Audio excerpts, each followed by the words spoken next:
ha detto che lo lasciava e lui ha sterzato a sinistra, confezione, shock della 21enne al fianco del fidanzato nell'auto che si è scontrata a Povegliano con quella di una 62enne uccidendola, l'inchiesta della procura. Incidente di Povegliano, la ragazza sentita oggi in questura accompagnata dal padre, il legale del fidanzato ancora ricoverato all'ospedale, è un bravissimo ragazzo, dice, chiarirà tutto. Reddito di cittadinanza, e Treviso la provincia veneta con il maggior numero di accessi ai CAF per presentare la domanda di sussidio, ma oltre la metà degli aventi diritto rischia di percepire una cifra irrisoria. 87 alberi tra tutto il centro storico sono da abbattere, ordinanza urgente del sindaco, sono piante che rischiano di cadere. Toni Miato, nuovo sindaco leghista di Vittorio Veneto, ha scelto la sua squadra, tra gli assessori anche Antonella Uliana, consigliera più votata del centro-sinistra e assessore Contononna. Ansia per la nuova maturità al via mercoledì prossimo, l'incognita, soprattutto l'esame orale, i timori degli studenti trevigiani. Speciale ring in diretta da Tolmezzo venerdì e sabato sera e poi l'intera sfilata di domenica a partire dalle 9:30, la mobilitazione di Antenna 3 per seguire il raduno triveneto delle Penne Nere. Buonasera, ben ritrovati con l'edizione trevigiana dei nostri telegiornali. Lo schianto di venerdì notte a Povegliano in apertura perché sull'incidente costato la vita ad una 62enne trevigiana cala un dubbio agghiacciante. Il ragazzo alla guida dell'auto che ha centrato la vettura dei coniugi potrebbe avere sterzato volontariamente durante un litigio con la fidanzata che gli sedeva a fianco. Sentiamo. Verso mezzanotte ho sentito uno scoppio tremendo, sembrava che saltasse per aria una casa. Sono corsa fuori e c'erano due macchine, una sul mio fosso, una dall'altra parte della strada, che fumavano. Un boato nella notte ed un'altra vittima della strada, la 62enne Giuseppina Lobrutto, spirata nell'auto nella quale si trovava con il marito, centrata in pieno da un'altra vettura con a bordo due giovani fidanzati, lui 22 anni, lei 21, una tragedia della strada come purtroppo se ne verificano tante. Ora sullo schianto di venerdì notte in via Capitello a Sant'Andrà di Povegliano cala un terribile sospetto, quello che l'improvvisa sbandata dell'auto dei fidanzati non sia stata accidentale ma volontaria con l'intento di andare a schiantarsi. A sollevare il dubbio sarebbero le prime dichiarazioni fornite ai sanitari dalla ragazza, una sterzata improvvisa perché i due stavano litigando e lei lo voleva lasciare, un dubbio inquietante che ora le indagini dovranno chiarire. Il capo della Procura di Treviso, Michele Dalla Costa. Ovviamente noi stiamo valutando le dichiarazioni che sono state rese dalla persona ferita in ambito ospedaliero e adesso cercheremo di capire se effettivamente corrispondono alla realtà delle cose e soprattutto se trovano degli elementi di riscontro senza delle quali non riteniamo di poter agire. Ecco. Nuovi accertamenti, riscontri, l'indagine è appena iniziata. Da verificare se le dichiarazioni rese ai sanitari dalla 21enne subito dopo il terribile schianto siano frutto dello shock o ci sia dell'altro, cosa che renderebbe ancor più drammatico l'accaduto. Nello schianto la 62enne Giuseppina Lobrutto è morta sul colpo, rientrava a casa con il marito dopo una cena con gli amici. Il coniuge, 68 anni, insegnante in pensione, è rimasto ferito ed è ancora ricoverato all'ospedale di Treviso. Ed ancora sull'incidente di Povegliano perché oggi pomeriggio la ragazza è stata sentita in questura accompagnata dal padre, il legale del fidanzato che si trova ancora ricoverato all'ospedale ha affermato che chiarirà tutto, è un bravissimo ragazzo, ma sentiamo. Da una parte il dramma che sta vivendo la famiglia di Giuseppina Lobrutto, il marito Flavio Cagnato, seriamente ferito, ancora ricoverato in ospedale, e le sorelle della donna. Dall'altra le famiglie dei due giovani che occupavano la seconda vettura. Le accuse della ragazza 21enne di Arcade al fidanzatino 22enne di Santa Cristina di Quinto, lui e la sua famiglia determinati a difendersi. Sono i tanti volti della tragedia che si è consumata venerdì notte a Sant'Andrà di Povegliano. La morte della 62enne originaria di Santa Maria del Sile, ex dipendente della provincia, rimane l'unico dato certo. Nel pomeriggio la 21enne, che accusa il fidanzatino di aver volontariamente sbandato per centrare l'auto, nell'intento forse di morire entrambi, è stata ascoltata dalla polizia in questura. dove si è presentata con il padre. Al termine si sono chiusi nel silenzio. La famiglia vuole tutelare la giovane, provata e spaventata da quanto successo. Se dalle indagini in corso dovessero emergere gravi indizi di colpevolezza, la posizione del ragazzo si aggraverebbe di molto.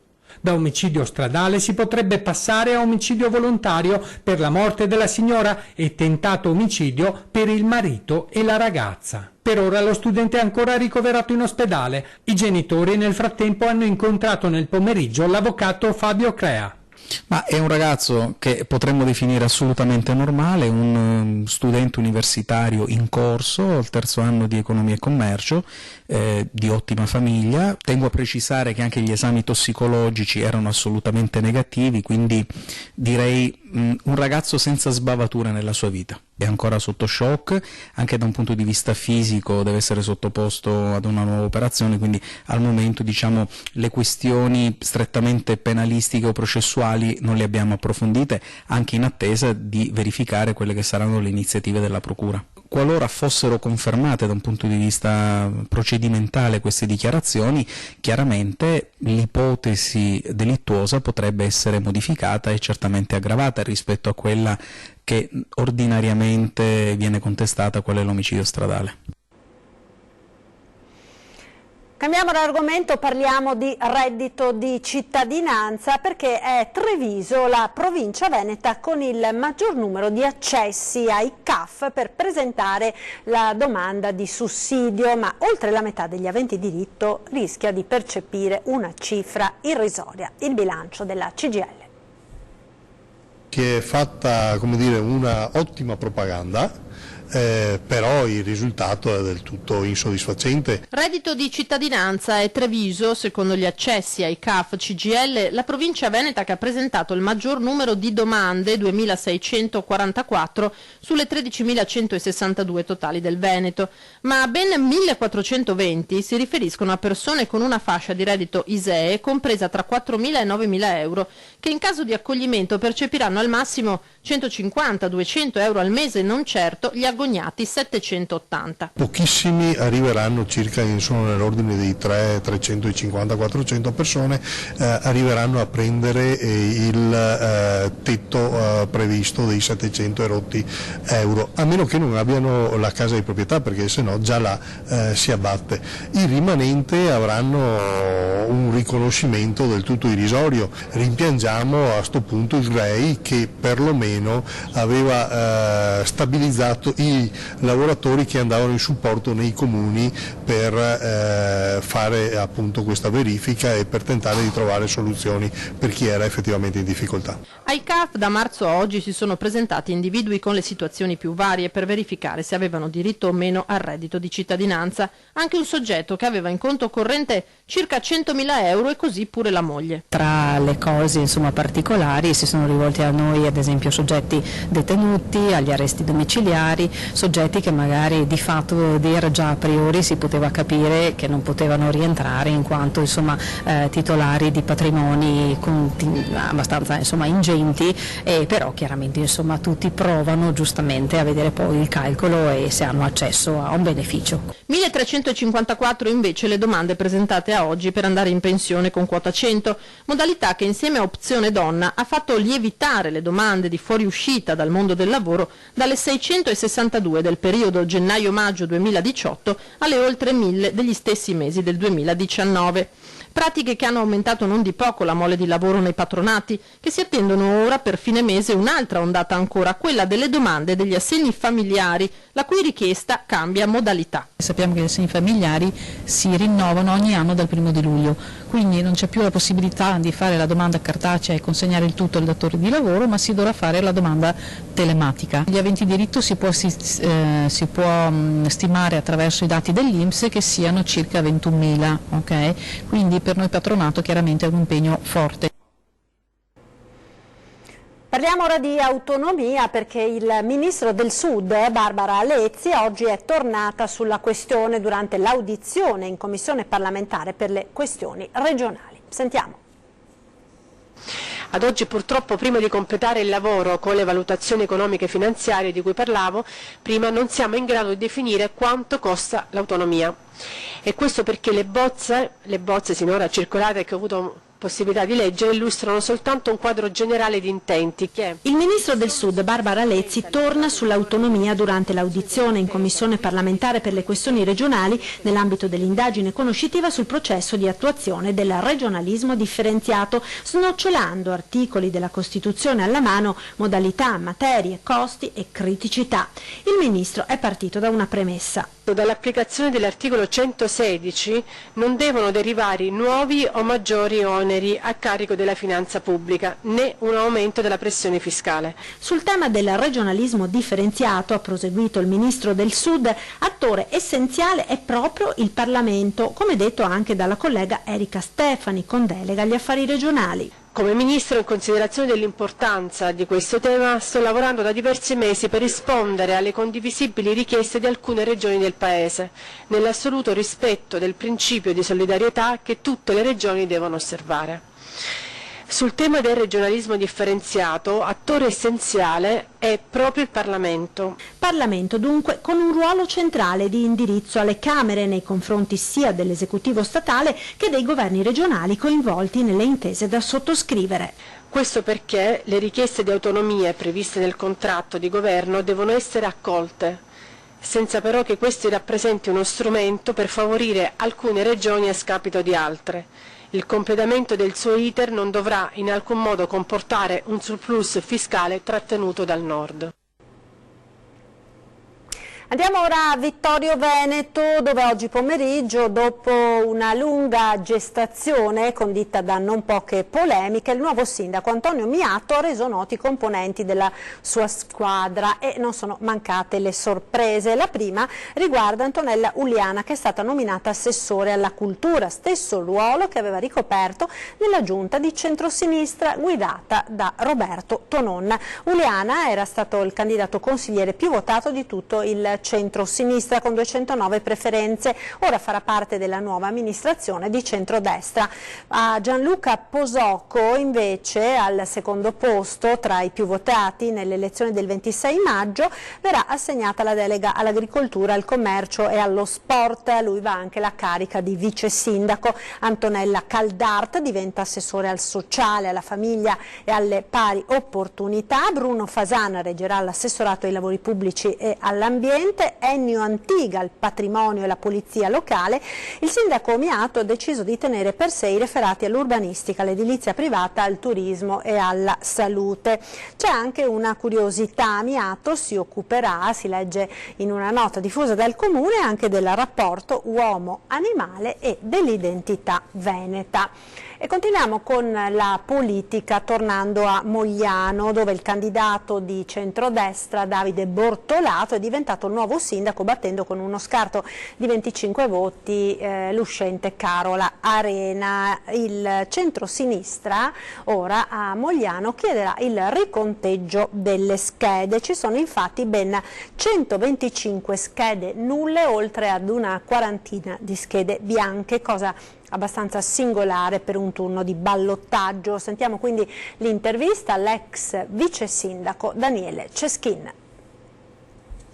Consiglio comunale eletto, però alcuni dubbi rimangono, soprattutto a voi della minoranza. Beh, più che dei dubbi vorremmo un riconteggio di tutte le schede che chiederemo nelle prossime ore, anche perché il margine tra i due candidati è veramente minimo. 45 voti sono davvero pochi, a fronte anche di 125 schede nulle e di 40 schede bianche. Perché il riconteggio? Perché è accaduto anche in altri comuni recentemente che un riconteggio delle schede ha ribaltato il risultato finale. Certo, sono 45 voti, sono di differenza, ma sono 45 voti che tra le schede bianche e le schede nulle potrebbero ritornare in ballo. Torniamo ora in città, a Treviso, con la riapertura al traffico di piazza Trentin. Il sindaco determinato a procedere alla messa in sicurezza di altri tratti di Porfido in centro storico. Ci sono degli altri tratti di porfido che vorremmo prendere in mano, mi viene in mente il porfido, quello tra San Leonardo e la Loggia dei Cavalieri, e anche Piazza Vittoria ha necessità di essere sistemata. Piano piano riusciremo a fare un po' tutto. Si gode Piazza Trentin finalmente riaperta al traffico, ma guarda già ai prossimi interventi il sindaco Mario Conte. La manutenzione del porfido in centro storico è una questione delicata, soprattutto in termini di sicurezza. In futuro si riprenderà in mano il tema dell'opportunità del transito degli autobus, ma l'introduzione dei minibus elettrici, dice, sta già dando buoni risultati in questo senso. Piazza Trentin riaperta dopo una primavera piovosa che ha impedito di velocizzare i lavori, ma i termini sono stati comunque rispettati. Ci tengo a sottolineare che sono stati realizzati anche i nuovi sottoservizi, quindi è stata messa giù la condotta per le fognature e il nuovo acquedotto prima di rifare il manto di pavimentazione in porfido. Sono stati regolamentati i parcheggi che prima erano abbastanza selvaggi, è stata ridisegnata la pista ciclabile che è monodirezionale, quindi attenzione al senso di marcia della pista ciclabile, ma soprattutto i lavori sono stati consegnati con 10 giorni d'anticipo rispetto ai tempi previsti. Riaperta al transito anche via Roggia, fondamentale, dice il sindaco, per non tagliare in due il centro e la zona della piazza, ma in tema di viabilità sono in corso delle riflessioni. Ci sono dei progetti, dei ragionamenti legati alla viabilità che però adesso sono abbastanza prematuri, anche perché sono in fase di studio delle soluzioni, soprattutto per migliorare l'accesso al PUT, che è fondamentale per migliorare la viabilità e cercare di limitare il traffico proprio nella circovalazione esterna. Ed è stata emanata oggi pomeriggio dal sindaco Conte l'ordinanza di abbattimento d'urgenza di 87 alberi pubblici lungo il PUT nella zona del centro storico. L'ordinanza si è resa necessaria per tutelare l'incolumità pubblica, ma è destinata lo stesso a far discutere.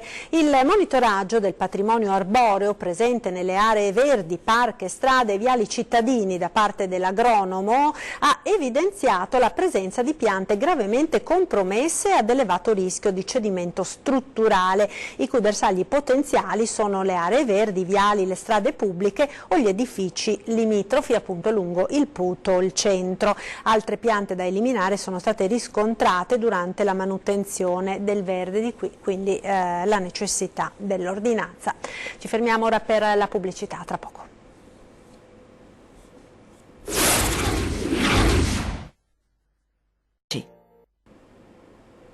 Eccoci nuovamente in studio con l'edizione trevigiana dei nostri TG. Folle di turisti a Venezia, andate a Treviso. Il New York Times promuove il capoluogo della Marca preferendolo alla troppo caotica città lagunare. Where are you from? Brazil. We are from North Carolina in the United States. Siamo svizzeri del Ticino. Austria. Già da qualche anno vedere turisti da tutto il mondo in visita a Treviso in ogni stagione è diventata una piacevole consuetudine. Ora la bellezza del capoluogo della Marca viene pure consacrata dal New York Times, uno dei più prestigiosi giornali del mondo, che dedica nella rubrica Viaggi un ampio articolo proprio a Treviso.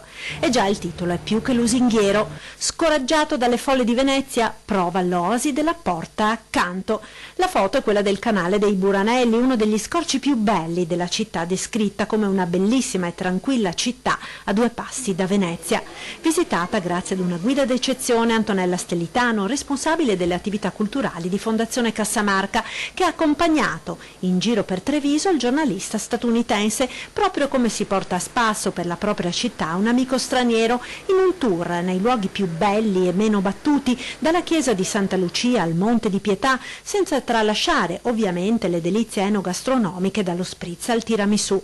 E così, lasciate a Venezia le folle di un turismo ormai insostenibile, Treviso ringrazia.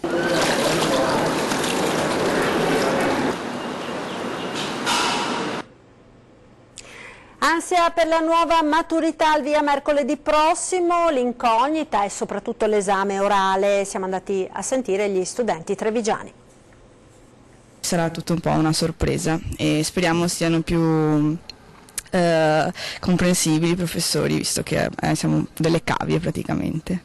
Esame di maturità 2019, ormai scattato il conto alla rovescia, e se i timori e i dubbi degli ultimi giorni sono un classico per tutti gli studenti, quest'anno i maturandi hanno un motivo in più per dormire sonni agitati. La riforma dell'esame sta infatti creando non poca ansia per gli studenti. Prima prova il 19 giugno con il tema di italiano, che quest'anno non avrà più una traccia di storia. Seconda prova il giorno successivo, che verterà non su una ma su 2 materie relative all'indirizzo di studio. Siamo il primo esperimento un po' e quindi non sappiamo cosa aspettarci, noi soprattutto la seconda prova con il latino e il greco assieme, quindi non sappiamo bene cosa aspettarci. Non sappiamo bene ancora come saranno i metri di valutazione e questa cosa delle buste, insomma, non è che sia proprio una soluzione fantastica e rassicurante. È una cosa nuova e quindi non sappiamo bene come affrontarla in realtà.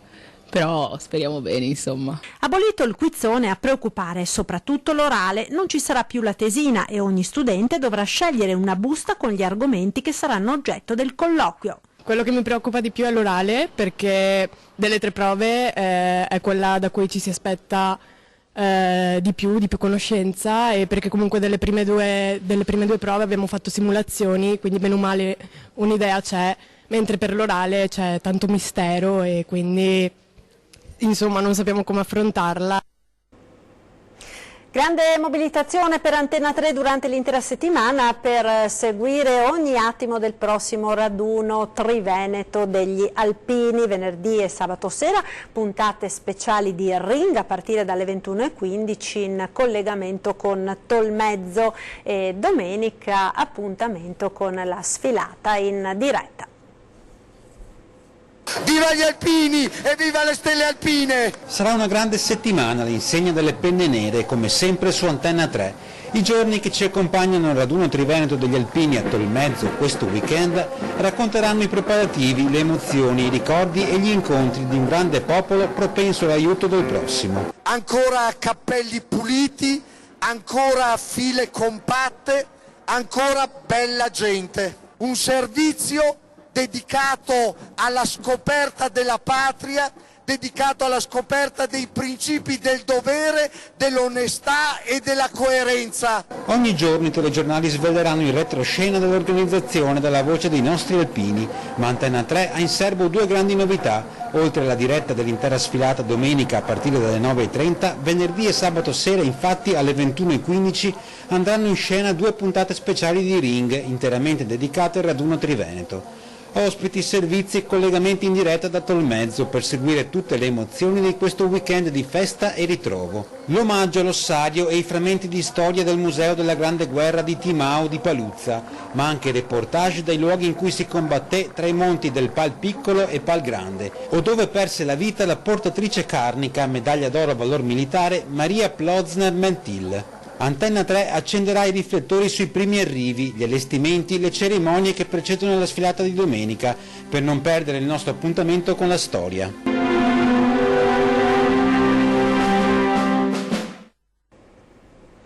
Ed ora lo sport basket, pochissimo all'inizio di gara 1 della finale playoff di Serie 2 tra De Longhi Treviso e Benfap Capodorlando, tutto pronto al Pallaverde, dove dalle 21 si disputerà la gara d'esordio della serie, con coach Massimiliano Menetti determinato a mettere in campo una squadra in grado di giocarsi la sfida contro gli avversari di Capodorlando. Il sindaco di Treviso ha invitato tutta la città a stringersi attorno a giocatori e a sostenerli, non resta che stare a vedere.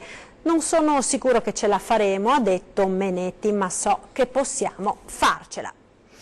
Ed era questa l'ultima notizia. Tra poco torna come ogni sera 20:10, ospite di Ferdinando Avarino, il sindaco di Treviso Mario Conte, per il bilancio di questo primo anno di amministrazione. Ed ora vi lascio alle previsioni del tempo con il nostro meteo. Arrivederci.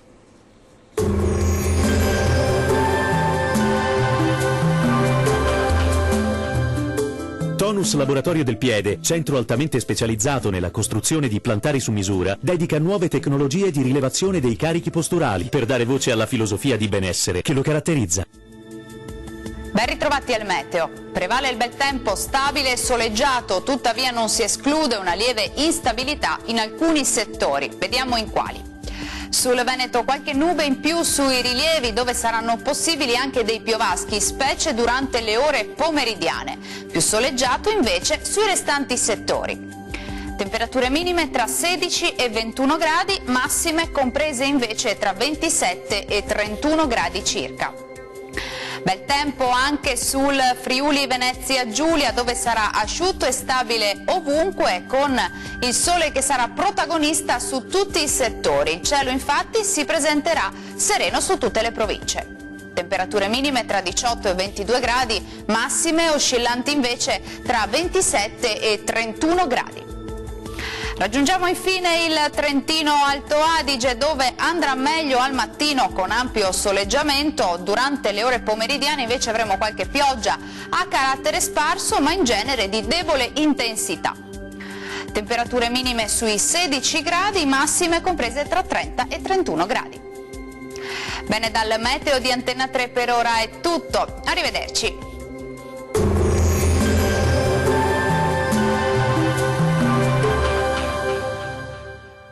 Tonus è il miglior negozio di calzature moda comoda. Qui troverete il più vasto assortimento di calzature Fratelli Tomasi. Eleganza e comodità, perché camminare è vivere.